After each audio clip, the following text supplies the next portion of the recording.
चलिए आज जो है देखो, सबसे पहले हम इस बात के लिए चलेंगे। देखो पामिस्ट्री जो है, वैसे तो आजकल बहुत लोग पामिस्ट्री करने लग गए। वो जानते हैं कि जी एक कहीं से ज्ञान थोड़ा सा मिला, कहीं से ज्ञान मिला, और कई फेक ज्ञान भी आजकल आपको मिलेंगे। ऐसे ही लोग बोल देते हैं कि ये ऐसे ऐसे, लेकिन जो ऑथेंटिक जो नॉलेज है वो बहुत कम लोगों के पास है। मेरे पास जो है, मैंने प्राचीन ग्रंथ जो थे मुझे मिले, समुद्रिक रहस्यम है और समुद्रिक शास्त्र है। ये महर्षि समुद्र जो थे, उन्होंने उनके द्वारा जो ज्ञान था एकत्रित किया गया।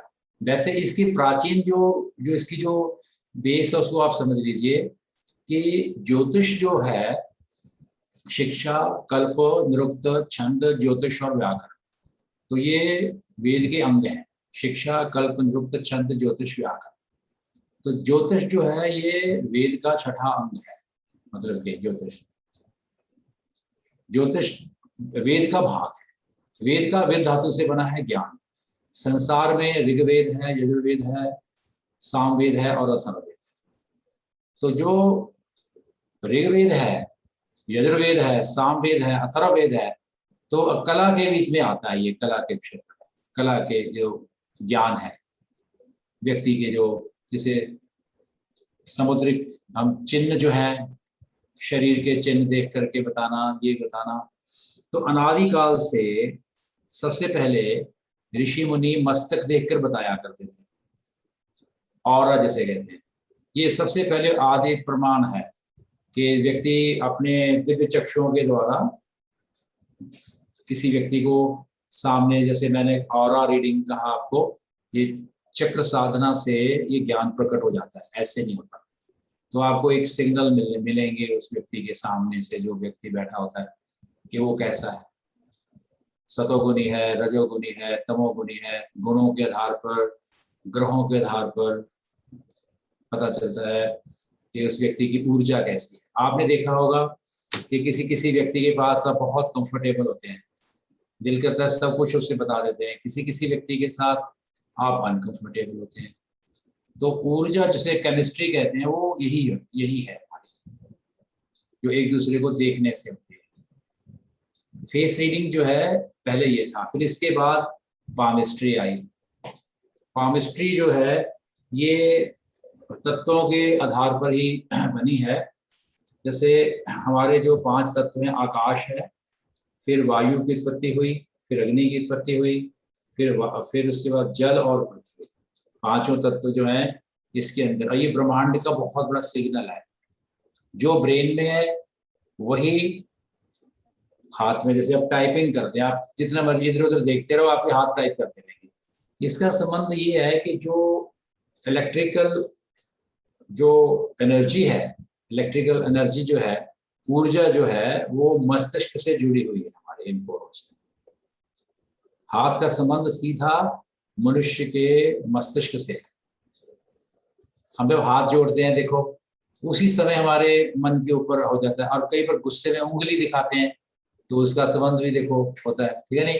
हाथ से इशारा करना, इधर करना, ऐसे करना, ये सब चीजें जितनी भी हैं मस्तिष्क से जुड़ी हुई। तो जो आपके मस्तिष्क में चलता है वो हाथ में प्रिंट हो जाता है, या उसको एक ऐसी भाषा में, ऐसी लाइंस के द्वारा ये पता चल जाता है कि इस व्यक्ति के मस्तिष्क में क्या चल रहा है, या कैसा स्वभाव है। फिर इसके बाद ग्रहों का भी स्थान आ जाता है। ये भी हम बताएंगे आपको कि जैसे ये जो स्थान है बृहस्पति का है सबसे पहले, जो इंडेक्स फिंगर है। फिर दूसरी फिंगर जो सैटर्न है, आपने अपने हाथ में देख लीजिए, शनि। फिर दूसरे आगे सूर्य जो रिंग फिंगर है, और सबसे छोटी फिंगर के नीचे मरकरी आ जाते हैं, बुध। 4 ग्रह तो सीधे ही आ जाते हैं आपके हाथ में। पहले कौन से हैं? बृहस्पति को इंग्लिश में क्या बोलेंगे?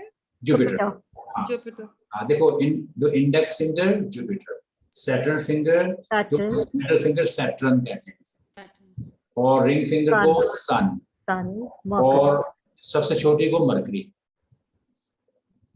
ठीक है?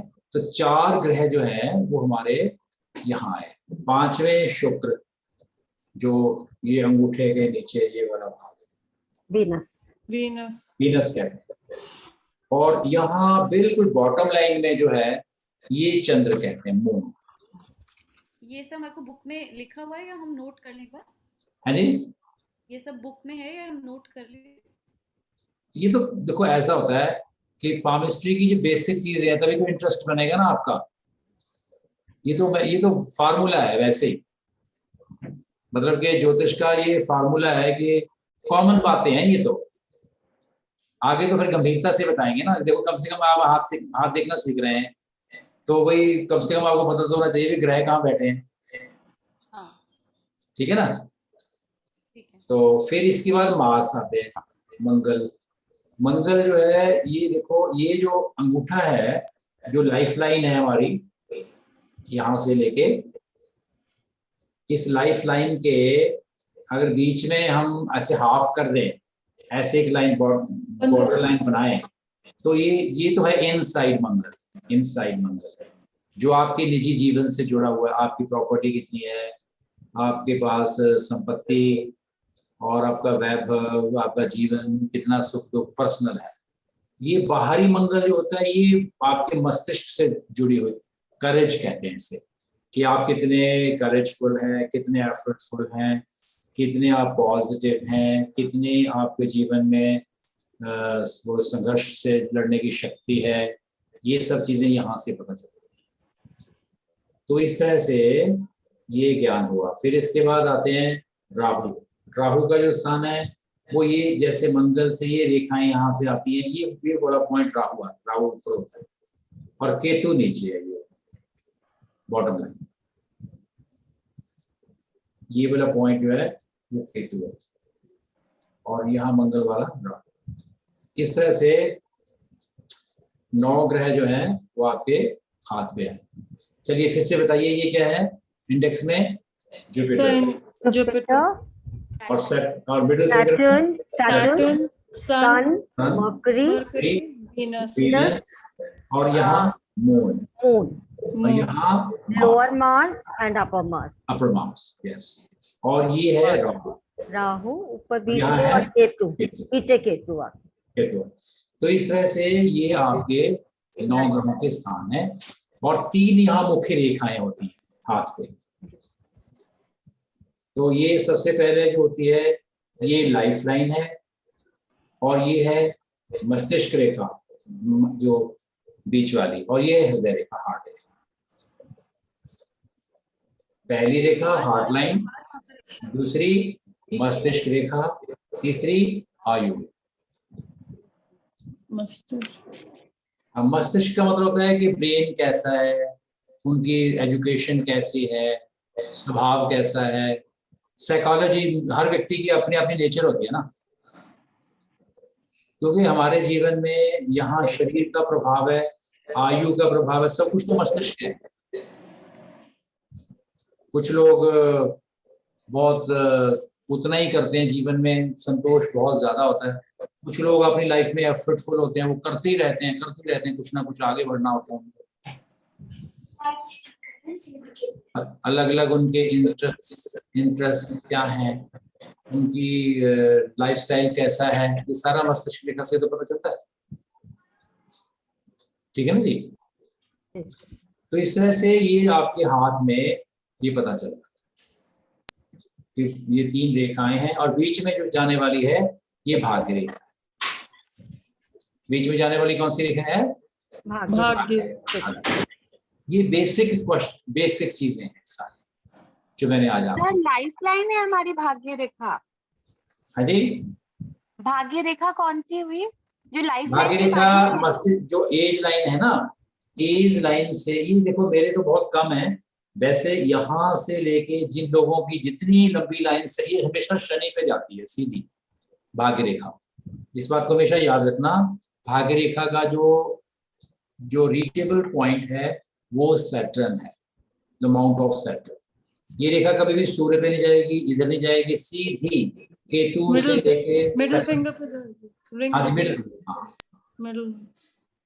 हाँ जी। तो कई बार क्या होता है कि उन लोगों के पास जो है वो, कुछ लोगों की बड़ी लंबी रेखा होती नहीं है, तो उनके पास छोटी रेखा होती है, इसका भी बड़ा फल है। यदि आपकी हृदय रेखा मस्तिष्क रेखा के मध्य में ये रेखा मिल जाए, ठीक है, तो आपके पास इतना धन आएगा कि जितना एफर्ट से आप करोगे, मतलब ज्यादा धन नहीं होगा, मतलब एफर्टफुल आपका काम चलता रहेगा। अगर आपके ये ऊपर तक ये रेखा बनी हुई है, यहाँ तक जो मैं समझाऊंगा आपको बाद में, तो वो रेखा जो होती है वो व्यक्ति के पास दूसरों से हेल्प मिलती रहती है, दूसरे व्यक्तियों से। और यदि ये रेखा यहाँ से हो मध्य में, तो ये रेखा फिर कहते हैं गॉड गिफ्टेड। किसी व्यक्ति को कोई अच्छा पद मिल जाता है, बस पद से, रैंक से, यानी कहने का मतलब। तो इस तरह से ये जो चीजें मैंने आज आपको बताई है, ये एक इंटरेस्ट पैदा करने के लिए बताई। आप समझे नहीं? परिचय भी हो गया, और आज अब हम आगे आप जो बेसिक कोर्स है उसको शुरू करने जा रहे हैं। आधा घंटा मैंने इसी चीजों के ऊपर ये आपको बताया है कि आपको भी पता होना चाहिए कि आपका हाथ, पुरुषों का हमेशा दायां हाथ देखो, स्त्रियों का हमेशा बायां हाथ देखो। लेकिन मेरे हिसाब से कभी कभी दोनों हाथों को भी देखना चाहिए। ये हम आगे चल के बड़े कोर्सेज में बताएंगे कि दोनों हाथों में क्या फर्क आता है, दोनों लाइंस में क्या है। ये बहुत बड़ी विद्या है। सर ये वेस्टर्न पामिस्ट्री में तो यही कहते हैं दोनों ही देखे जाने चाहिए। हाँ जी, हाँ जी, हाँ जी। लेफ्ट जो है वो गॉड गिवन हुआ, और ये जो है जो हम अपने उससे बनाते हैं कर्मों से। फिर से बोलिए, क्या कहते हैं? कि लेफ्ट तो भगवान का दिया हुआ है, गॉड गिवन है। हाँ हाँ इसमें हाँ जो चेंजेस आते रहते हैं राइट हैंड में, जो समय के साथ या अपने हाँ हाँ प्रयासों हाँ से होते हैं, तो कुछ Yes. बुक्स में ऐसा भी मिलता है पढ़ने के लिए हाँ कि जी, दोनों ही हाथ देखे जाने चाहिए, हाँ बिल्कुल, दोनों से पता चलता है, लेडीज का भी और जेंट्स का भी। बिल्कुल। बहुत सी रेखाएं जो लेफ्ट हैंड में आपको मिलेंगी, ये आपके जो ये तो कर्म के आधार पर है, एक्शन जो हाँ आपके बिल्कुल प्रेजेंट जो है, ये जो आप करते हैं, जैसे आप हैं, वो सब राइट हैंड से पता चलेगा। लेफ्ट हैंड जो है, ये आपके भाग्य में जो छिपा हुआ ग्रह में भाग है छिपा। वो पता चलेगा कि आपको ग्रह क्या दे रहे हैं, आपका स्टोर है, ये बैंक है, क्या कर सकते हैं आप, इससे लेफ्ट से पता चलिए। राइट में आप जो कर रहे हैं, इसी तरह से स्त्रियों के लेफ्ट से पता चलता है कि वो जो कर रही हैं, राइट से पता चलेगा कि वो क्या कर सकती हैं, क्या पोटेंशियल है उनके पास। ये इस तरह से हाथ जो है वो देखा। चलिए अब हम शुरू करते हैं। हाथ को देखो, सबसे पहले हम शुरू कर रहे हैं हाथ के 7 प्रकार। देखो ये हाथ जो होता है, एक तो हमने रेखाओं के बारे में समझाया, अब ये है कि 7 प्रकार जो है इसलिए वर्णन किए गए हैं कि हाथों की बनावट से भी पता चलता है। कुछ लंबे हाथ होते हैं, कुछ चौड़े होते हैं, कुछ वर्गाकार हाथ होते हैं, ठीक है। तो चलिए सबसे पहले देखते हैं कि मुख्यतः हाथ के 6 प्रकार होते हैं। जैसे मिश्रित लक्षणों वाले हाथों को मिला के ये 7 प्रकार के हो जाते हैं। लंबाई, चौड़ाई और आगे के भाग से, उंगलियों से ये चीजें देखनी चाहिए। और सबसे पहले इसको देखो, नेमन जो है तामस प्रारंभिक हाथ जो है, तो ये कैसा हाथ होता है? ये देखो, इस बात को फिर से समझ लीजिए। ये बड़ा थोड़ा सा टफ है, इतना देखने में आसान लगता है चैप्टर, लेकिन ये बहुत जरूरी है समझना। ये नहीं भी हाथ को किसी व्यक्ति की जैसे शक्ल देख करके आप पहचान जाते हैं फीचर से कि उसका स्वभाव कैसा है, उसका जीवन कैसे है, बहुत सी बातें पता चल जाती हैं आपको शक्ल से, देखने मात्र से। इसी तरह से हाथों में भी किसी व्यक्ति की पर्सनैलिटी छिपी होती है। आप मेरी बात सुनिए, जो सजोक वाले होते हैं ना, सजोक वाले, उन्होंने हाथ को ऐसे लिया, कहने लगे जी ये जो 2 बीच वाली उंगलियां, ये दोनों टांगे हो गई, ये दोनों तुम्हारी 2 भुजाएं होगी, और ये तुम्हारा अंगूठा हो गया हेड, और ये तुम्हारी बैक। अगर कोई पेन होती है तो जी इसको दबाओ एक्यूप्रेशर में, ये दबाने से। और आंखों में कोई प्रॉब्लम है जी, ये दोनों चीजें दबा दो। और मस्तिष्क में है तो ये इसको दबा दो, देखो ये मस्तिष्क ठीक, आपका ब्रेन ठीक हो जाएगा। कोई भी अगर सिर दर्द है, ये देखो, अगर आपकी टांगों में दर्द है, आप पीछे मसाज करो, आगे में दर्द है तो यहाँ करिए, बताओ, ये दोनों बाहों के बारे में वर्णन कर दिया, और यहाँ अंगूठे का बस वर्णन कर दिया, पीछे से किसी की कितनी बैकबोन होती है, करो ऐसे मसाज करो ठीक हो जाएगा। इतना कुछ है हाथों से जुड़ा हुआ। फिर उसके बाद इसी हाथों को देखो, जब हम यज्ञ करते हैं, तो ये मुद्राएं हैं पहले तो, फिर किसी मुद्राओं का वर्णन करेंगे आगे चल करके। ये प्राण मुद्रा है। अब ऐसी मुद्रा अगर आप एक आधा घंटा भी लगा लोगे, आप रिचार्ज हो जाओगे। ठीक है, ये दोनों हाथ उंगलियां लगाएंगे तो जितने भी अपान मुद्रा कहते हैं इसे, प्राण अपान, प्राण मुद्रा, अपान मुद्रा, फिर ध्यान मुद्रा, फिर ध्यान मुद्रा, फिर समान मुद्रा। बहुत ज्ञान भरा हुआ है इसमें। तो इस तरह से हाथों को मेडिकल साइंस से भी बहुत बड़ा उपयोगी बना, उनके अलग अलग फॉर्म देखी गई हैं। मुद्राओं से जो योग है, योग के अंदर भी हस्त मुद्राओं को बड़ा महत्व दिया गया है जी। यहाँ तक कि जब यज्ञ करते हैं ना, यज्ञ करते हैं, अगर आपने इन तीनों में औती डाली ऐसे करके यज्ञ करते हुए, ये देखो ऐसे, तो आपको धर्म, अर्थ, काम और मोक्ष की प्राप्ति होगी। और यदि सन्यासी हैं तो वो इतने दो में डालते हैं, हंस मुद्रा में, है जी। तो मुद्राओं से, अच्छा फिर यदि चरणामृत आप लेते हैं, देखो हस्त मुद्रा में, अगर मान लो आपने अंगूठे को ऐसे दक्षिण भारत में लेते हैं, ये ब्रह्म कुंड बन जाती है। यहाँ ऑटोमेटिकली यहाँ से लिया हुआ जल औषधि बन जाता है। अगर आप इंडेक्स फिंगर को यहाँ फोल्ड किया और यहाँ इसको ऐसे रखा अंगूठे को, और बीच में जो चरणामृत आपने ले लिया ऐसे करके, तो वो आपको एकदम आपकी पॉजिटिविटी ऊर्जा ले आएगा। बताओ, सब कुछ तो चैनल हमारे अंदर है, सिर्फ स्विच ऑन करने की जरूरत है। इतना कुछ भगवान ने भरा हुआ। तो इसलिए हाथों का जो प्रभाव है, ये बहुत जगह पर प्रयोग होता है।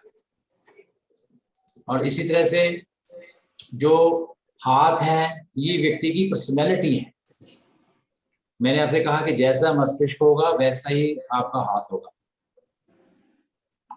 सुंदर हाथों वाले वो भावुक होते हैं, देखे गए हैं। दूसरे हाथों वाले थोड़ा सा उनको रूड देखा गया है। तो इसलिए ये विद्या है, इसको समझने के लिए थोड़ा समय लगेगा, लेकिन बहुत भंडार है ये। हाँ जी, चलिए फिर इसके बाद हम देखते हैं कि तामस प्रारंभिक हाथ क्या है। यह हाथ बहुत छोटा एवं कम रेखाओं वाला होता है। देखने में खुरदरा होगा, भारी, मोटा होगा, सख्त होगा और बेडौल सा दिखाई देता है। और क्या होता है कि जो इसकी उंगलियां भी आपको एक जैसी भी दिखाई देंगी और चौरस मिलेगा आपको। तो ऐसे व्यक्ति देखने से क्या लगते हैं, असफल होते हैं, मूर्ख, गवार से, कायर, कम, डरपोक से होते हैं, अवसरवादी जैसा समा देखा, चालाक होते हैं, असभ्य होते हैं, दूसरों की नकल करने वाले, स्वार्थी। भाई आप ये समझ लो, यदि आप किसी व्यक्ति के बारे में जानते हैं तो आप पता है क्या करिए, उसका हाथ देख लो, एक स्टडी करो। अगर आपने पामिस्ट्री करनी है, देखा भी ये व्यक्ति बहुत ऐसे नेचर है इस व्यक्ति की, तो कभी उसका हाथ ही देख लो, क्या कहते हैं, तो आपको पता चल जाएगा भी ये ऐसे गुणों वाले के ऐसे हाथ होते हैं। ठीक है ना, एक्टिव वॉइस, पैसिव वॉइस जैसे बनाते हैं ना इंग्लिश में, तो आप पैसिव वॉइस से देख लो, क्या कहते हैं कि भाई जिनकी ऐसी प्रवृत्ति होती है उनके ऐसे हाथ होते हैं, या जिनके ऐसे हाथ होते हैं उनकी ऐसी प्रवृत्ति होती है, क्या कहते हैं। ठीक है ना, तो ये एक साइंस है। देखो ऐसे आप मुझे मेरे पास बैठे कहोगे ना मुझे सीखनी है, तो एक कहानी सुन के चली जाओगे, ये विषय है समझने का। कोई फुटबॉल खेलने जा रहा है, कोई हॉकी खेलने जा रहा है, तो आप उसको पेंसिल से नहीं समझा सकते। This is a practical language, practical education. मैं गलत कह रहा हूँ जी? ये बहुत बड़ा विषय है। किसी के बारे में ऐसे बोल देना एकदम, मैंने जो आपके बारे में कुछ बताया, शायद आपको तो मैं मिला भी नहीं, तो कितने % सही था? 90%, more than 90। चलो अगर मैंने 90 नंबर भी ले लिया आपसे, बहुत बड़ी बात है। 100 तो ईश्वर के पास से होते हैं, हम तो वकील हैं। जो एक एस्ट्रोलॉजर है वो एक लॉयर हो सकता है, जज ईश्वर ही होता है। अब जब भी मैं किसी से कहता हूँ, कहता है ये कितने % सही है, मैं कहता हूँ जी हम एक लॉयर है, केस जीत जाएंगे, इस टाइम पे तो ईश्वर की लगेगी, जज के द्वारा ही सारा कुछ होता है। इसी तरह से सर्वशक्तिमान जो है वो परमात्मा है, वो उसी की सत्ता से ये संसार चलता है। जो एक एस्ट्रोलॉजर है वो एक वकील है, बहुत बढ़िया। तो जो ईश्वर की शक्ति के द्वारा इस विधान के अंदर जो संसार की उत्पत्ति हुई है, जो ईश्वर ने करैक्टर बनाए हैं, उन करैक्टर्स के बारे में उस ईश्वर की कृपा से ही वो बोल सकता है, नहीं तो आप कुछ नहीं बोल सकते किसी के बारे में। इसलिए एक एस्ट्रोलॉजर को कभी भी अपनी, आज एस्ट्रोलॉजर क्यों सक्सेसफुल नहीं हो रहे, क्योंकि वो कहते हैं जी हमने डिग्री ले ली, सर्टिफिकेट ले लिया। उनके पास ईगो है, उनके पास अपनी चालाकी, अपनी बुद्धि है जी। सीखने की क्षति नहीं है, वो नहीं है, सीखने की कला नहीं है, नम्रता नहीं है, क्या कहते हैं, भक्ति नहीं है, साधना नहीं है, मेडिटेशन नहीं करते वो लोग। मैं गलत कर रहा हूँ है जी? No तो इसलिए ये गुण भी अगर आपके अंदर आएंगे तब ही आप ईश्वर की बनाई हुई उस रचना को पढ़ पाएंगे, नहीं तो कोई उसको पढ़ नहीं सकता।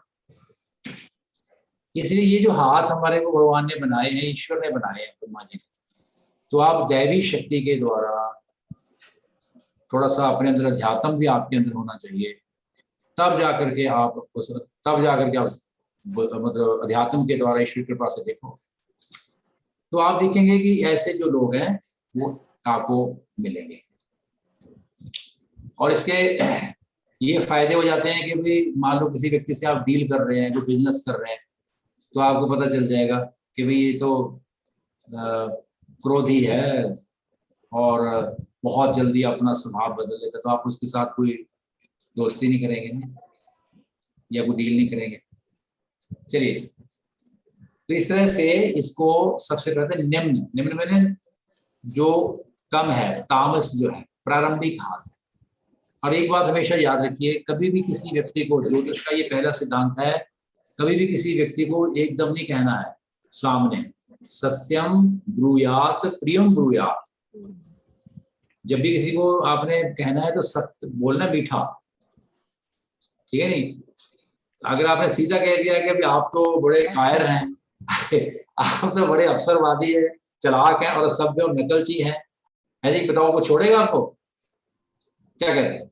तो आप बड़े क्रोधी हैं, तो वो व्यक्ति एकदम बुरा माने। इसलिए इस बात को भी हमें ध्यान में रखना चाहिए कि हर व्यक्ति के अंदर, हर व्यक्ति यूनिक बनाया है भगवान ने। आप समझे ना?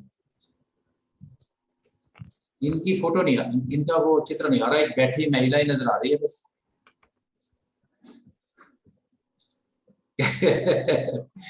अच्छा अच्छा, मैंने कहा वो आपने चित्र दिखा दिया, बैठे हो, शायद आप बैठ गए कहीं। नहीं। अच्छा अच्छा, तो इसलिए ये इस बात को हमेशा आपने ध्यान में रखना होगा। देखो मैं आपको पता कैसे सिखा रहा हूँ कि आप प्रोफेशनल बनोगे, आप चाहे बनो या ना बनो, लेकिन बेसिक ज्ञान होना बहुत जरूरी है। आपको इस बात को समझना होगा कि ईश्वर ने हर एक व्यक्ति को यूनिक बनाया है, इसलिए उस व्यक्ति के अंदर कुछ गुण अवश्य होंगे। तो आपको हमेशा दूसरों के गुणों को पहले प्रशंसा बात करनी है, गुणों के साथ साथ फिर जो अवगुण है उनके अंदर, उनको ऊपर बहुत अच्छे ढंग से उनको गाइड। बस ये ज्योतिष का एक बहुत बड़ा पहला एक वो ज्ञान है। तो इसलिए इस चीज को समझना है और एकदम रिजेक्ट नहीं करना, इसके अंदर अच्छे गुण भी होंगे। चलिए अब आगे चलते हैं। आगे आता है दार्शनिक हाथ। सॉरी, पहला आया हमारे पास प्रारंभिक हाथ। प्रारंभिक हाथ के बाद फिर हमारे पास है वर्गाकार।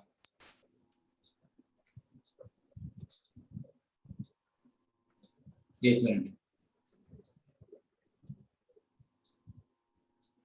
ये तामस हाथ हो गया।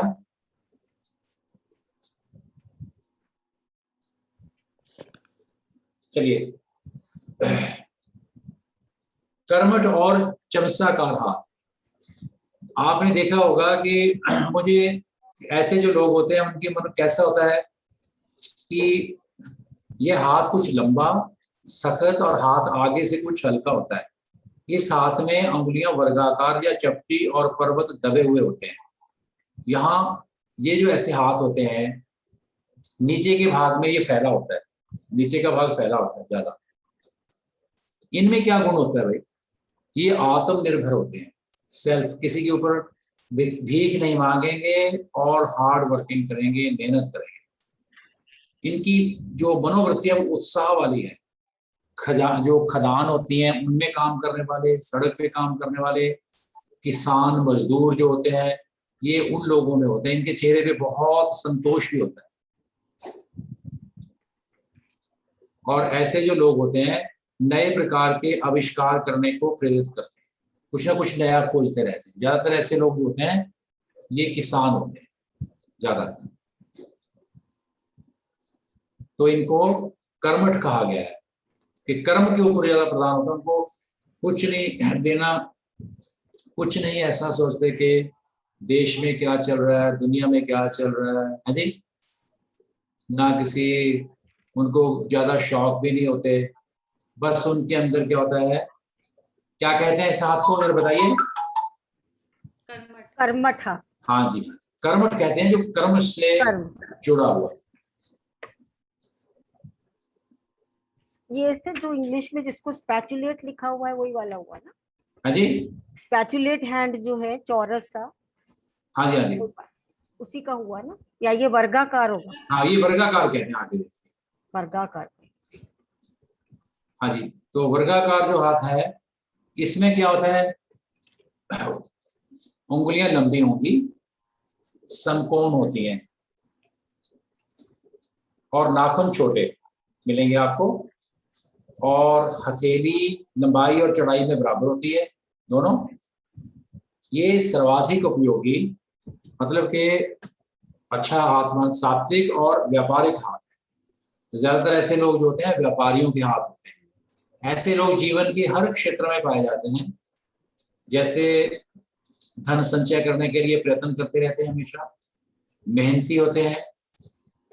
ये लोग चाहे कंजूस ना हो, परंतु प्रत्येक बात में उनका व्यवहारिक दृष्टिकोण प्रधान होता है और व्यापारिक दृष्टिकोण से प्रत्येक बात को मूल्यांकन करते हैं। देखो क्या होता है, ये वो लोग होते हैं समाज के अंदर, जो लोग, आप ये मान के चलिए, जो व्यापारी होते हैं कि भाई मैं आपके लिए कुछ करूंगा, आप मेरे लिए कुछ करें, व्यवहारिक जिसे कहते हैं।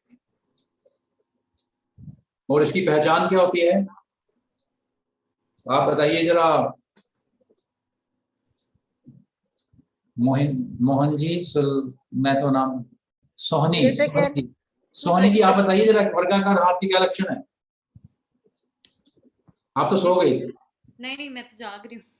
अच्छा बताइए, अच्छा बताइए जरा मुझे, ये वर्गाकार क्या होता है? जिनके आगे की उंगलियां लंबी होती है और नाखून छोटे होते हैं। तो ये सात्विक भी हैं, और दूसरा क्या है, व्यापारिक। क्या है, कहलाते हैं कि जिसमें जो बिजनेस अच्छा करना जानते हैं। पहले तो आप 3 शब्दों का अर्थ सुन लीजिए। सात्विक, राजस और तामसिक क्या होते हैं, ये बार बार लिखा हुआ मिलेगा आपको। तामसिक उसको कहते हैं जो सिर्फ अपना सुख देखे। राजसिक वो होता है कि भाई मेरा भी भला हो, तुम्हारा भी भला हो। सात्विक वो होता है कि भैया तुम्हारा भला हो जाए, मेरा चाहे मुझे ना हो। समझे नहीं, सिंपल मेथड है। तो ये कौन सा है, सात्विक। और साथ में क्या है, व्यापारिक। तो व्यापारिक ने इसको राजस बना दिया कि भाई इनके अंदर सात्विक, दूसरों का भला करने का भी और अपना भी, मतलब अपना भी फायदा देखते हैं ये लोग। क्या कहते हैं? चलिए आगे देखते हैं, दार्शनिक हाथ क्या है।